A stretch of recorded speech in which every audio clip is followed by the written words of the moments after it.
Hi guys, today I'm going to tell you about the 15 modifications I made to my bike to take it from stock to Finke race ready. So whether you're a first timer or you're racing to finish, hopefully you get some tips from this video. Obviously if you're going for the top 20, this is not going to be for you.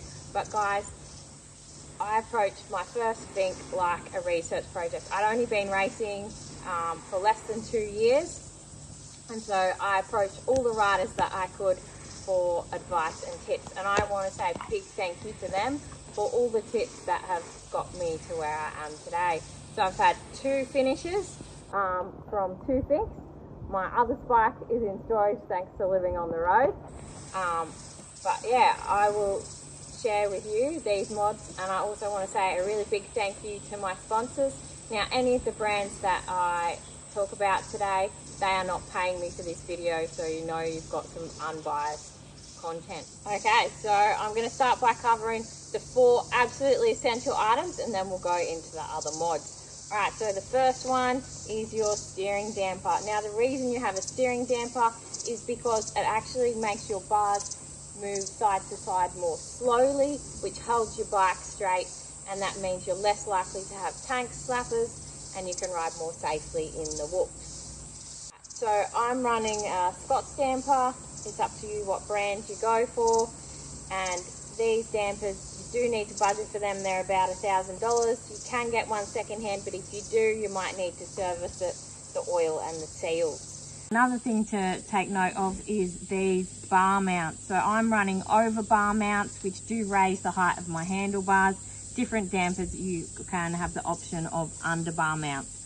So ride and see how it changes the feel of your bike as well. So I'm just going to demonstrate how the steering damper actually works. So it's all the way off at the moment, so I can race anything I want, and the bars are easily going from side to side. Now my first Finke, I actually just went 1.5 of the possible 3 turns for this damper because I was feeling a bit shy and I was not used to a damper. But for this Finke, I actually went 2 full turns, and now you can see turning the bars from side to side is a lot stiffer. Do go full lock with the steering damper, you can see how hard it is to turn the bars then. Probably wouldn't recommend going that hard, but find what works for you, test your settings. Alright, so the second essential thing is these Steg Pegz, and the reason they're so good is, as you see, they mount on the side of your bike and they enable you to really grip the bike with your legs, taking weight off your arms, and this hugely helps with fatigue in the whoops. Now you want to run extension on these, something like a desert extension. You can also run skateboard wheels. I just get longer bolts from Bunnings. With the Steg Pegz, I would highly recommend the Desert Stegs. They are made of a thicker metal. I've done 1 Finke with Desert and 1 with Standard. With the Standard, I did get away with it because I'm a bit of a smaller person and lighter rider, but would really recommend the thicker metal for those ones. When I did run the Standard, I did make sure to replace my bolts and also Loctite them as well. The next essential thing is a transponder, which mounts to the side of your bike. Now this is your timing chip. Finke do not provide these, it's mandatory to have your own. I run the X2, the TR2 is actually a lot more popular and probably better, but this one works as well. Now it does need to be a Milapse motocross transponder, so make sure that you get one of these. This is how they come in the box. It's got a little mount on the back for you to be able to charge it, and it charges by USB. Another thing that I do is once I have mounted my transponder, I also put some extra cable ties around it just to be sure that stays on my bike, and I'm going to be tracked every checkpoint that I go through. You can get one of these transponders online, or you may even be able to hire one from your local motocross club or be able to borrow one from a previous competitor. So the next thing that's absolutely essential is for Finke, you have to have clear race numbers. Now these have to be white background with black numbers. Make sure it's a font that's really easy to read. Now you don't have to go all out with a sticker kit. You can just get your number plates. I run the motocross number plate on the front for Finke, but they do have to be a white background with black numbers. Now you also have to display the TATS logo for advertising, but you don't have to have that already on your bike. When you sign on, you're actually going to be given TATS stickers, so you can add them onto your bike when you sign on for the race. If you do go the sticker kit, I personally highly recommend SKDA. They kits are very high quality and very durable. So we're going to go now into the mods that I would highly recommend. So suspension, I think this is the absolute most important thing to spend your money on. This is how you're going to ride more safely and comfortably. And having your suspension right will mean that your bike handles so much better in the whoops, and you'll be able to ride faster. Just think if I told you you could take 10% off your time by spending a few $1,000s, you probably wouldn't hesitate. Okay, so there's a number of things that you can do to adjustments you can make to your suspension. The first thing I'm going to start with is the sag, which is the cheapest, free if you know how to do it yourself. So sag sets the bike's balance and is how much the bike compresses under your weight. You can measure this here. Now it's important to measure the static sag, which will be the bike on the stand, but also rider sag, and that's when the bike is off the stand and you are on it, hopefully fully geared up, so that it can be set correctly to your weight. So setting the sag, you can watch YouTube videos, but I would highly recommend you go to a suspension professional who can help you to set the correct sag settings for Finke. Alright, what you can also do with the help of a professional is setting your clickers. So your compression and your rebound in the front forks and the rear shocks. On most bikes, they'll come with the rear spring set up stock for typically an 80 to 90 kilo rider. Now, as I mentioned, I'm a bit lighter, about 70 kilos with gear on. And specifically for Finke, I actually run a much lighter rear spring, more like for a 55 kilo rider. That works really well for me. So definitely see a suspension expert and get some help with setting the springs correctly for your weight. There's also springs in the front shocks, which I also had set correctly. So these changes that I've told you, setting the sag, the clickers, and changing out the springs in my rear and front shocks, they were all the changes I could afford for my first Finke. But for my second Finke, I was able to do a couple of other things that made a huge difference. So my second Finke, I took the forks out, took out the front shocks and also my rear shock, and I took them to Greenie from GDR Suspension, and he actually valved them. Now obviously this is an additional expense, but this was still super valuable, and I was able to get an amazing result out of stock shocks. The other thing that also made a big difference was I had Greenie's valving, and then I went out for a pre-run suspension testing with Grabbo's Trail and Track, and this was also another invaluable investment. Grabbo was able to adjust the clickers during parts of my riding in different sections of the whoops, and this made me be able to hit the whoops so much more confidently as well. With Greenie suspension, I just felt like the track was so much smoother and I could hardly feel the square edges. So I highly recommend going to a desert suspension expert. If you want to get in with Greenie, with GDR suspension, make sure you book a long way ahead to make sure he's got availability for you.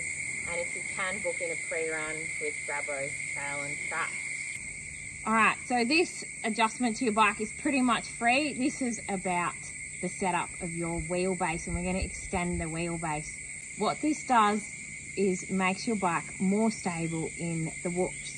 Alright, so with my front forks here, what I do is I actually just drop it through the triple clamps. You can see my triple clamps are pretty high up. For me, the settings, I go all the way up to sort of the bronze. So my front wheel is a little bit further forward. So sliding the rear axle back also makes the wheelbase longer. And note that when you do this, you may need a longer chain, but we'll go over that a bit more because when we do the gearing. Alright, now the reason that we're extending the wheelbase is because we're going really high speed and we're not turning a lot. For instance, in motocross, you want to have a much shorter wheelbase, and that's going to help you to turn and get around those corners at slower speed a lot more easily. Alright, our next topic is gearing. Now, changing the gearing makes the bike accelerate faster. So my bike came stock as 1351. I actually went up a tooth on my front sprocket, so I went up to 14, and then on the rear I went down some teeth. Now my first Finke, I was not very fast, and so I actually didn't need a lot of top speed, and so I ran a 14 and a 51 on the back. Now most of you are going to be quite a bit faster than that, but to give you an idea, so when I was running 1451, I had my top speed racing was around 90, and I was averaging about 55 kilometers an hour, finishing Finke in just over 4 hours. Now my most recent Finke, I was quite a bit faster, 3.5 hours. I did get to almost 120 in racing, and I averaged closer to 65 kilometers an hour. So for my most recent Finke, I ran 1448. Obviously, gearing is also really quite specific to your bike. Every bike is going to be different, but a lot of people go smaller sprockets on the back. I quite often hear people talking about running 1446, or if people are a lot faster and say on a 250, you might even be running like a 1442. But please test this on your bike and see what top speed you need. Alright, the next thing, and I absolutely swear by this, and the good news is they're pretty cheap, is foam grips. These absorb and reduce the vibration, and I have never had a blister from the grips from all my racing and pre-running Finke.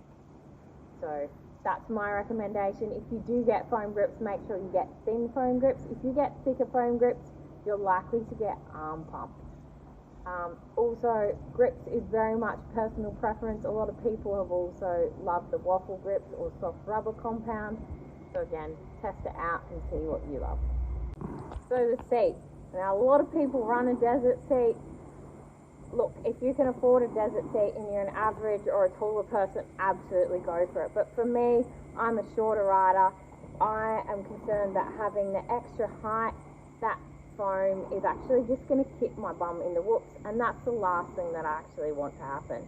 So I've got a standard seat with a gripper cover, and then to get around the cushioning, I actually have padded mountain bike shorts that I wear, and that gives me similar effects to having the foam of the desert seat, and saves me the expense of an extra seat for one event. Okay, so tyres. Now again, this is bike specific, and I'm not an expert, but I'm going to tell you why I chose my tyres, and that might help you work out which tyres to run. So on the front here, I'm actually just running a motocross tyre. This is a Michelin Starcross 690/100. And on the back, I think I run a Michelin Tracker. This is actually a dot tyre. This is a 110/100. And the reason that I chose these tyres is because they have smoother knobs, and that means that there's a less aggressive bite on the Finke track, and a track with heaps of square edges. For me, a tyre with smoother knobs works better. And if I'm putting a brand new one on the front, which I normally do, I'll make sure that I just run it in a little bit to take the sharp edges off those motocross knobs. You might hear people talk about the desert tyre. Now look, that sounds like a great tyre, but you need to be on a bigger bike for that. The desert tyre is too heavy for a 250, you need to be on a 450 or a 500. Alright, now do I run tubes or mousse? Look, a lot of people run mousse, a lot of people run mousse in the front and a tube in the back. I don't have the budget for mousses, sadly, if you can go for it. So I run heavy duty tubes. Now, I prefer the heavy duty over the ultra heavy duty because they're still thicker than the standard, but I still am getting a bit of feedback. from the wheel. So far, so good with heavy duty tubes. To give you an idea of the PSI I run, for instance for motocross I would run probably 12 to 14 PSI, but for Finke you actually run quite a bit firmer. So for Finke I would run 18 to 20 PSI in my tyres. Okay, now we're going to talk about your air filters. You might have heard that Finke is extremely dusty. Now what I do for Finke is I actually run the funnel web filters. These have more surface area, and obviously I'm changing them every day. Now you can still run the standard ones. Make sure you use a really good quality thick oil. And another trick that people do is they put one or even a couple of layers of chucks over the air filter, and they can be just taken out and thrown away. Now I actually use no toil filter oil with their washing products. For me living on the road, this is really easy. Their washing product just mixes with water, and that makes it so simple when I've got limited space, and it's also environmentally friendly. So most people think for Finke that you need to run an extra big fuel tank. I actually just run a standard fuel tank, and I'm going to go over how you can work out what fuel tank you need. And the important thing is the range obviously of your own bike, but how many fuel stops you're having. So if you go for the Finke Club fuel stops, they actually have 3 stops, and the biggest distance between them is less than 70 kilometers. Majority of bikes will get that far on a standard tank, but what I did this Finke was I just had the 2 fuel stops. I tested the range of my standard tank. Because I'm on a WR, it's only a 250 and it's 4-stroke. I actually got 140 kilometers. Now look guys, I probably need to ride a bit faster, but that meant for me it was really safe to just do the 2 fuel stops. Now obviously test your bike range. If you are on a 2-stroke, or you're on a 450 or a 500, or you're a bigger rider than me, you are going to use more fuel, or if you're on a motocross style bike. So test it out for you, find what works. If you're just doing the 2 fuel stops, there is a high chance you are going to need a bigger tank. Alright, a few other mods that I made to the bike, knowing that I'm going to be racing high speed, a track with trees on the side, with radiator guards and braces. I'm running GYTR. I also put on the unbreakable levers. They're fantastic. I've crashed so many times high and low speed, and these levers have not broken. And then with foot pegs, guys, I actually am just running standard. Now my partner has sharpened the tips on the foot pegs with an angle grinder, which has really helped. But yeah, if I had more budget, I probably would run the twin pegs or the IMS rally pegs. This would be more comfort, more surface area for your foot. A couple of last minute tips is Loctite. Check all your bolts with Loctite, okay? And your stand, if you keep the stand on your bike for the race, this does have to be secured. Maybe your bike has a tie, if not, tie it up with some cable ties. And with this being a road registerable bike, I also take off the front light, put on that motocross plate, and remove my rear number plate as well. I also get asked a lot, what bike do you need to race Finke? And obviously it is going to come down to personal preference. Do you need a new bike to race Finke? Well, no you don't, but it would be really nice. If you can afford a new bike, absolutely. So my first Finke, I actually had a 2008 WR, and I worked out that to get that bike race ready for Finke was going to be really expensive. So it was better for me to invest that money in a brand new bike, and I bought a 2023 WR for my first Finke in 2023. Now for my second Finke in 2025, I stayed on the same bike. 2026, yeah, I'd love a new bike, but it's not in the budget. So I will be racing the 2023 WR again. I've kept it in absolutely tip-top mechanical condition. Oil changes every 5 hours and filter, which people will know I'm anal about. And I will be making sure that my bike has a full rebuild before I race Finke, because Finke is a big race. cost a lot of money. Most people, by the time you pay fuel, accommodation, race entry, all your bike setup, you're going to be spending 10 to 20k. So you want to make sure that your bike is in top mechanical condition to give yourself the best chance of finishing. Alright guys, we're in the rainforest, it's raining, but the biggest thing is to make sure that you are comfortable on your own bike. Test any of the changes and adjustments that you make. Talk to other people, get advice from other people who have done Finke before, who've done Finke a lot of times. People are always happy to share what they've learned. Now I've got a few more things to tell you all about the best gear. I've got this amazing hands-free hydration which has really changed how I race, and another secret to reduce getting blisters on your hands. So stay tuned, there's going to be another video. Please like, subscribe and share. You can find me on Instagram at FitMXChick or on Facebook FitMXChick, Naomi Finlay. Alright guys, good luck, ride safe.